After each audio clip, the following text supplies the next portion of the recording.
That's right. They did. And later I was like, oh, dang, if I had taken a job with them. And I was like, you know what? That's why I don't get worried. I don't worry about stuff like that no more. That's true. If I don't get a job, Don't if worry. I don't get a promotion, if I don't get, as long as I'm doing what I need to do for myself and I'm moving forward as far as my actions, I'm not going to worry about anything else. Because if I don't get this job, it wasn't for me. That's somebody else's opportunity, and the right one for me is coming. And that's how I look at stuff. So I agree with you. That's kind of, I didn't maybe not. That's in a nutshell how I ended up where I am today. I still work in the telephone industry. That only took you about 20 minutes to explain. I know. I'm so damn. I'm working on my wordiness, but I kind of digressed a few times with different things. No, but it was the digression was needed though. All right, to make your point. So Ian, we both went to the FAMU FSU College of Engineering at the same time. So how was what started you with making your career choice? My career choice started when I was a young boy. I used to live you remember my old neighborhood back in Altamont. But I used to go by the power stations, the substations, and I always wondered what they were. I never knew what they were, but I was always mesmerized. I'd stay there and look at them I'd just stare at it. And I said, one day I'm going to do what they do. Really? I didn't know you went that far back. Oh, yeah. I'd drive by there with my bike, and I'd see them, and I'd just look at them. But I didn't know what they were, but I'd just sit there and look at them like I'm going to do that one day. But when you're a little kid, you don't know what that really means. Right. That's how it started for me. And that's like my brother. He just went on an airplane ride and he's like, I'm going to be a pilot. Yeah. Like he just knew it, like 9 years old. I'm like, what the heck happened? Yeah. And I'm just here floundering around, but he knew. But and then I didn't know it was actually power systems. I knew I wanted to do that. I didn't know what it was at the time. And then later on, I would take old radios and take them apart and look at them. And then I got into high school and took electronics with Mr. Baker. And that was interesting. That just made things more clear.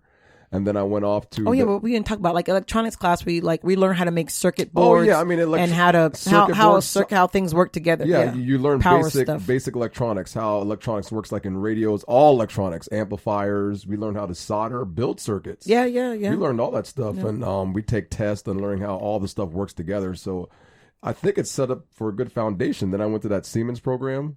Oh yes, we were both in Siemens. Yeah. Oh, you went off to college, but I did it for. Well, I did the pre-apprentice. I did the pre before you became an apprentice. I did the high school. I did it. Then I got into the program, and that's what they taught you how to build things from scratch, build transformers, like build stuff. Like we built a testing kit. Right. It was amazing the stuff that the Germans could do. It was amazing.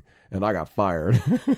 And Ian thought his world had imploded. I didn't get fired because I was a bad. But that was in college. You were in a community college. It was a program, right? It started off in high school. Partial college. Yes, partial college. Correct. Right. To get an associate of science. It was an associate degree or a certificate that you were earning? It was, I think it might have been a certificate at the time. I can't remember the details. Right. But that's exactly right. Natalie's 100% right. That's what it was. So you'd go to college part of your time, and then this school would help you pay for your college. Or the program would help you pay for your college classes. And at the same time, when you graduated, you'd go out into the industry. And all these factories across the United States or even the world, you'd go work for that factory at whatever place you wanted to go. And a couple of my friends did. A couple of my friends graduated and actually went and worked at those factories. Ian got fired. I got fired because I was set up. Ian... We don't have to go all there, but you got fired. Well, I'm gonna make my point. My point is they tried to hire me back a year later after they supposedly fired me. So, and then I went off to FSU shortly after I graduated from community college. Yeah, but why? And then what made you decide to pick the major that you and go to FSU? Why'd you go to FSU? Well, I was tired of being at the house and not doing anything with my life. You know, I'm sitting there and I got fired, and I'm like, you know what? I think the turning point for me was when I applied for the job at the Winn-Dixie to become a manager at the dairy section. And I'd worked there at that point for 3 years, and I knew everything about the store, the inventory, how to stock it. And there was a young gentleman that came in. He just got out of prison. Now, there's nothing wrong with giving people a chance. Right. But they gave him the job over me. Like, they're like, we're going to hire him. And I told the manager, I'm like, well, I've been here 3 years and I know everything about the inventory. He's like, well, we want him. I'm like, okay, well, at that must point. Have been a buddy thing. The guy was in prison for like 2 or 3 months. And then he came out and got this job. I was like, all right, got it. I guess you're trying to tell me something. So I said, you know what? I'm just going to go off to college. And that was it. That was my turning point. And I said, I'm going to apply to college. And I literally finished up. I think I had 6 or 7 classes at community college. I got like almost straight A's. That's how determined I was to get out. And then I applied for FSU. And right before I was going off to FSU, the manager of Winn-Dixie goes, "Hey, I'd like you to get that job in the dairy section." Didn't see there. And I said, "Man, it's too late, man. I'm going to college." He goes, "Well, you can make a lot of money here." I'm like, "No, it's all right. See you later." And that was it. And then I went up to FSU. Where your friends were. Isn't that why you went to FSU? Was because your friends were there? Yeah, I had friends that were already there for a couple of, that was one of my reasons, not the only reason. I think I look back at it now and realize I probably should have chosen another college for the engineering. I think there were other colleges at the time that had better engineering programs. But I think having friends at a place, especially at a college, go to makes life easier. Right. That's why I kind of did it, because I didn't want to go to college and just not know anybody. And so I did that. I took all these, physics, math classes, and I finally graduated in 2001. And I took your advice. I went to a couple of those info sessions. Remember the FAMU had info sessions for companies to come in? Oh yeah, you used to crash our even though he was at FSU, he would crash in the FAMU. That's where all the recruiters would come, mostly the FAMU stuff. Explain to the audience what an info session is. It's where a company just comes and they would talk about their company. And then you could learn, and then you could sign up for interviews to get interviews. So FAMU used to get all the good companies. FSU didn't. I don't know what the hell we were doing then back then. That was like 20 years ago, though. So maybe things are different now. FAMU used to get all the good big companies would come to FAMU and get these info sessions. So I said, "Natalie, man, I got to get in that info session." So she goes, "Come at this time." So the guy came in, talked about his company, and I literally signed up for an interview, and I interviewed for the job, and that's when kind of September 11th happened right after graduation. So. No, you graduated 2002, bro. I'm 2001. Oh. Yeah, bro. Are you sure about that? So what happened, man, you remember your own damn story. How are you going to tell me about my own career path when I don't remember anything? You graduated. You didn't have a job, remember? But I interviewed before September 11th. I mean, I interviewed after September 11th. But the economy wasn't that great, but you didn't have no job. So what did you go do after you got out of school and you ain't had no job? So I was so desperate for a job. When I moved back, I mean, nobody was hiring. Nobody at all was hiring. No engineering company was hiring. So I ended up working for the city of Altamont. Doing what? Working in the median, picking up plants, digging holes, planting plants. Out in the summer heat. Out in the summer heat. And the funny thing was, when I applied for the job, the guy goes, he looked at my resume and he goes, "Hey, man, I'm sorry to ask." He goes, "I got to ask you, why are you applying for this job? You're an engineer." I said, "Hey, man," I said, "times are rough. I just need anything to do the job, man. I'm broke."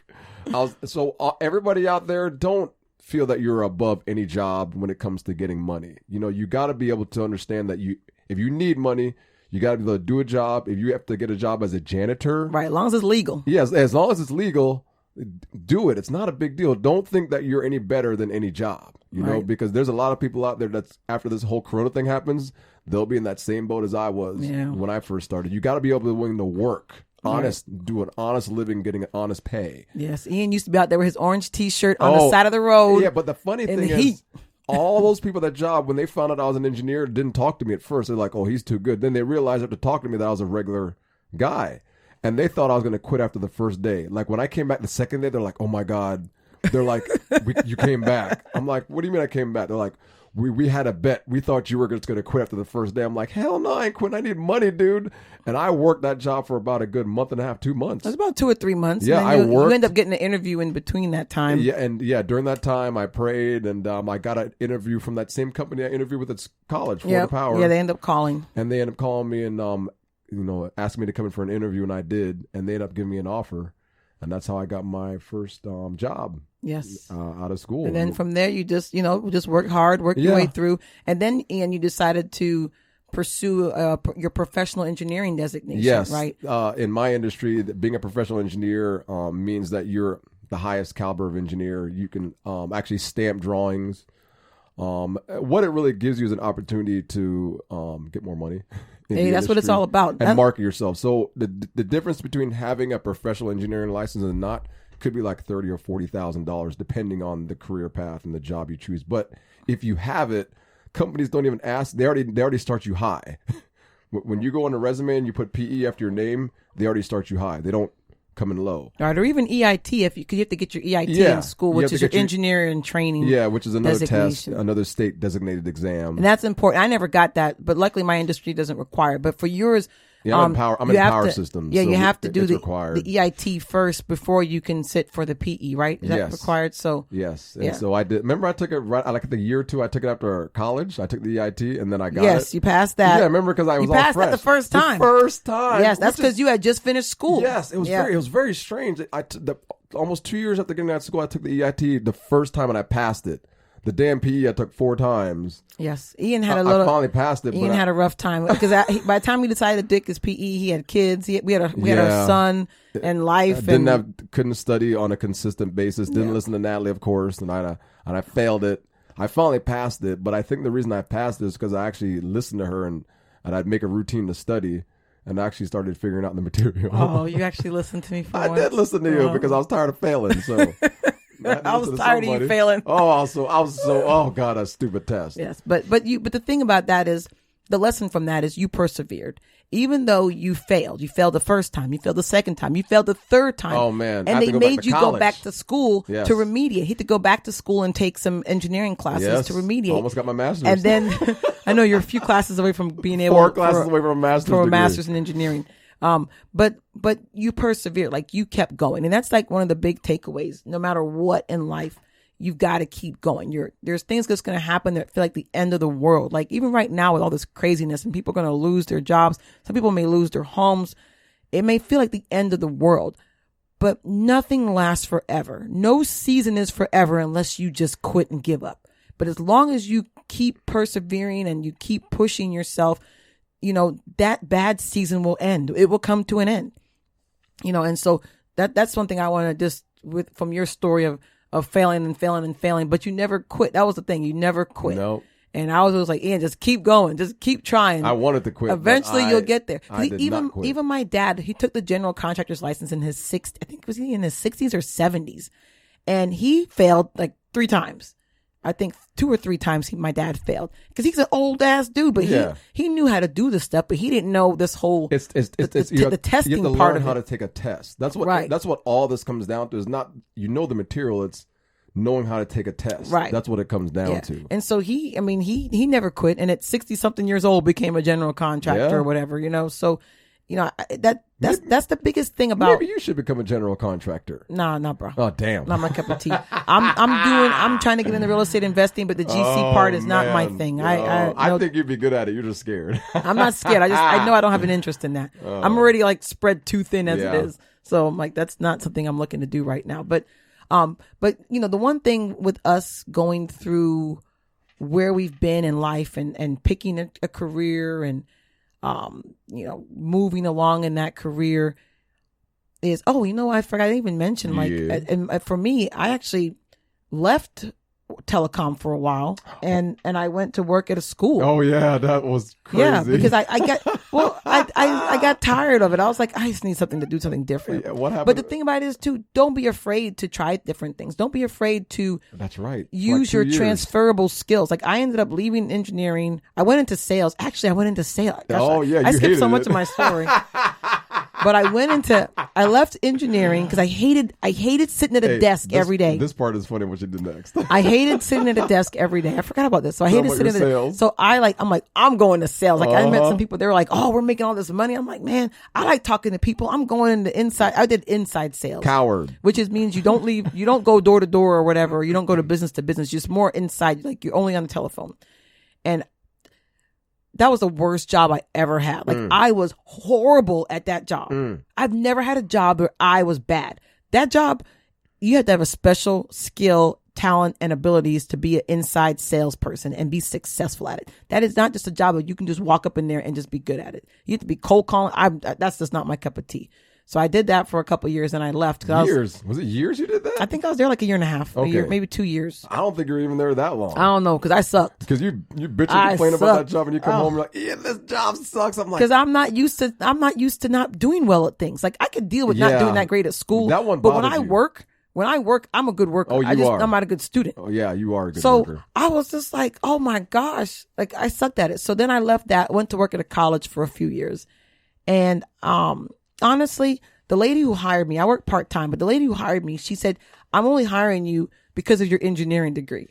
And I was just like, she told you that? Yes. And I was like, snap. That's what my cousin told me. He said, Natalie, just get an engineering degree. It doesn't matter what you want to do. If you have that degree, people will hire you because you have that degree. And the lady actually told you that? She said that was the main reason. It was because I have an engineering degree and I can look at processes and crap. And I was like, what the heck? But that's the first time I've even hearing this. Get down, dog. No. But yeah, so that's what she told me. And so that kind of validated what my cousin had told me in school. But engineering